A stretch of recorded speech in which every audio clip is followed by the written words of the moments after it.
Okay, I am out here with Eric Pratt, Gun Owners of America. We do not support gun control. We do not support gun control fully loaded. We do not support gun control light. We have opposed every gun control at the federal level.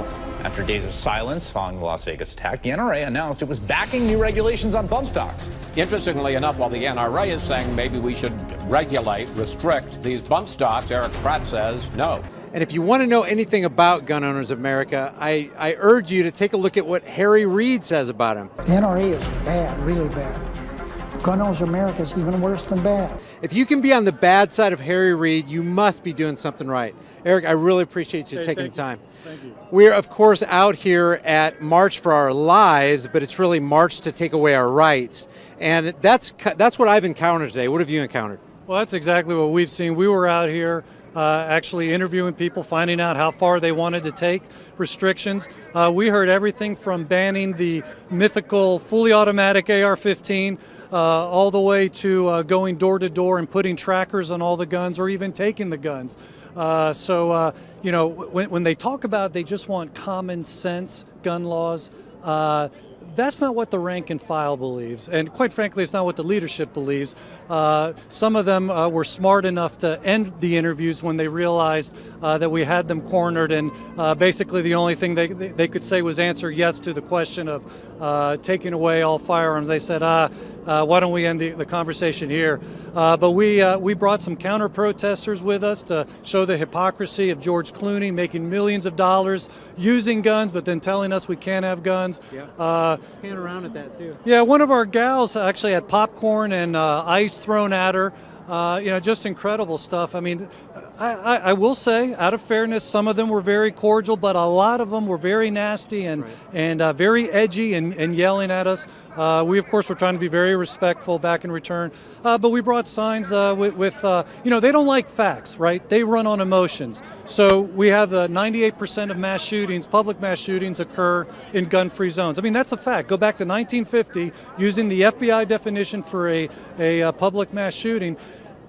They occur in gun-free zones because killers target areas where there's nobody with a gun. Yeah. The Aurora theater shooter, I mean, he bypassed several theaters. He didn't go to the closest one or the biggest one. He went to the only theater that had a no gun-free zones sign within 20 miles of his home. So these guys, you know, they don't want to have guns or bullets flying back at them. They want to be the only one with a gun. We also brought a sign, 81% of police support arming teachers. You know, we agree with the police on that. You know, if you were to do that, mass shootings would stop overnight. Yeah. So what do you think the disconnect is with people? Because you guys are out here trying to champion even their rights, and they're trying to take our rights away. And you've been doing this for a long time. So, I mean, what's your take on this? Why is this happening? Well, you know, it's kind of ironic. The students in Parkland are outraged this week because they were told that they can no longer bring backpacks to school for safety reasons. Now they have to be clear backpacks. Well, you go online and you look at what they're saying this is outrageous that we're being punished for what one bad guy did. And I say to them, welcome to our world. Yep. That's exactly what you're trying to do to gun owners. You're punishing all the millions of law-abiding gun owners who have not used their guns in a crime, and you want to punish them for a bad guy who, by the way, passed a background check, so he jumped through the hoops. What about the recent shooting in Maryland this week? You know, that kid, Maryland has some of the most egregious, restrictive, draconian gun laws in the country, and he evaded every single one of them by stealing the firearm. No gun law is going to stop that. Yep. And yet, how was that Maryland shooting brought to a stop? By a good guy with a gun. Yeah. And that's the only way you're going to stop these mass shootings. Now, you're treading on thin ice there because Emma Gonzalez says a good guy with a gun stopping a bad guy with a gun is BS.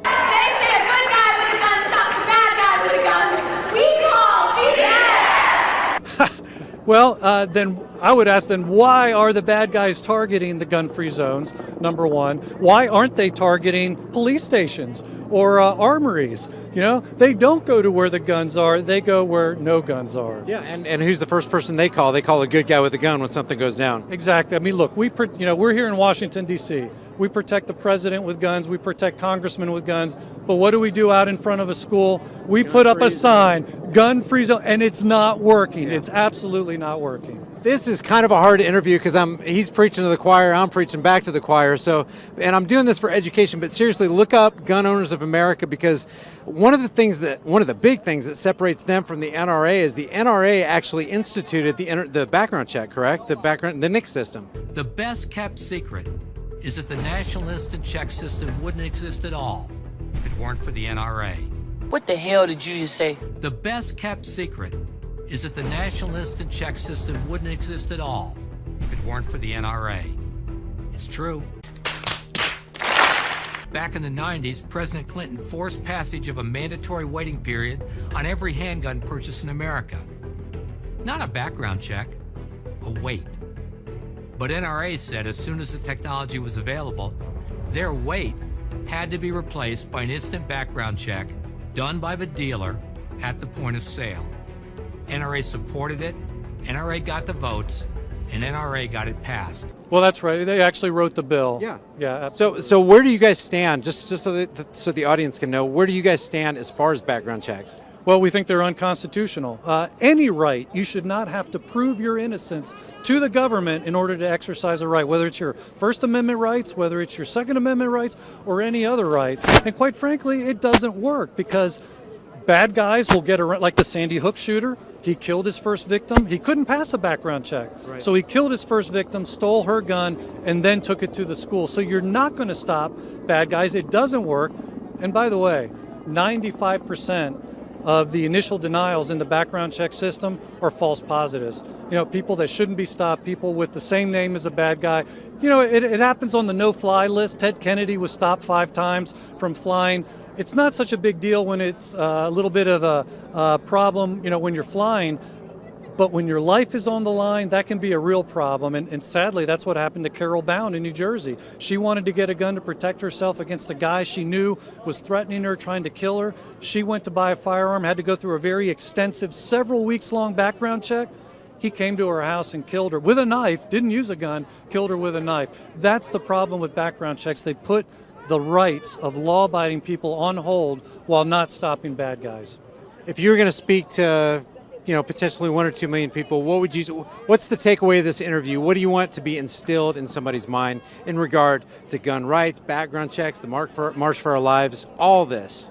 Well, all our rights stand or fall together. I mean, you just can't pick and choose some and say, you know, like the First Amendment, and, you know, this is going to be, you know, we're going to protect the First Amendment without any restrictions.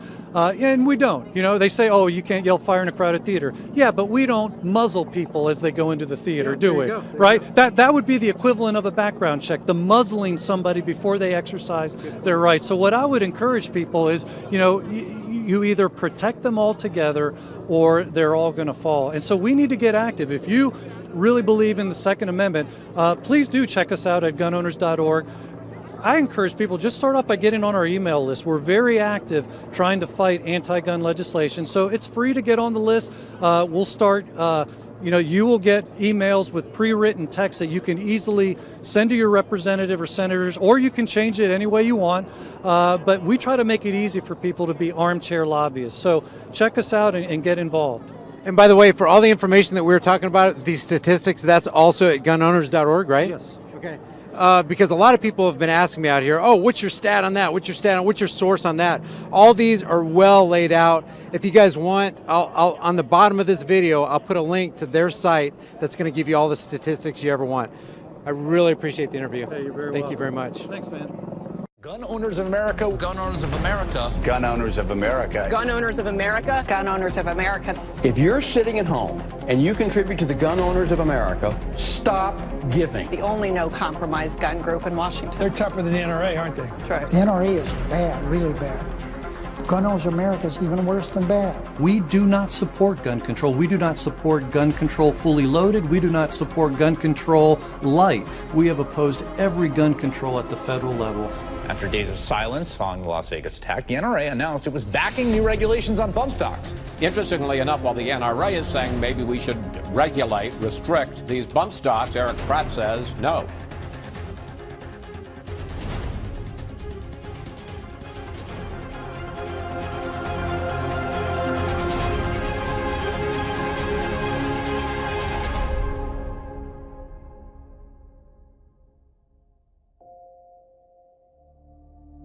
Guys, if you like what we're doing here on this demonetized, censored channel and you want to support the effort, the Patreon, PayPal, and Bitcoin links are below. If you want to support the channel by grabbing a shirt or two, check out the new in-your-face designs like Black Rifles Matter, Escape from California, Taxation is Legalized Theft, and Sheep Pollution. I'm adding new designs every week, and I do take design requests, so check back often. Thank you guys for subscribing, watching, sharing, and especially for all your kick-ass, thoughtful comments. I'll see you guys in the next heavily censored, demonetized video.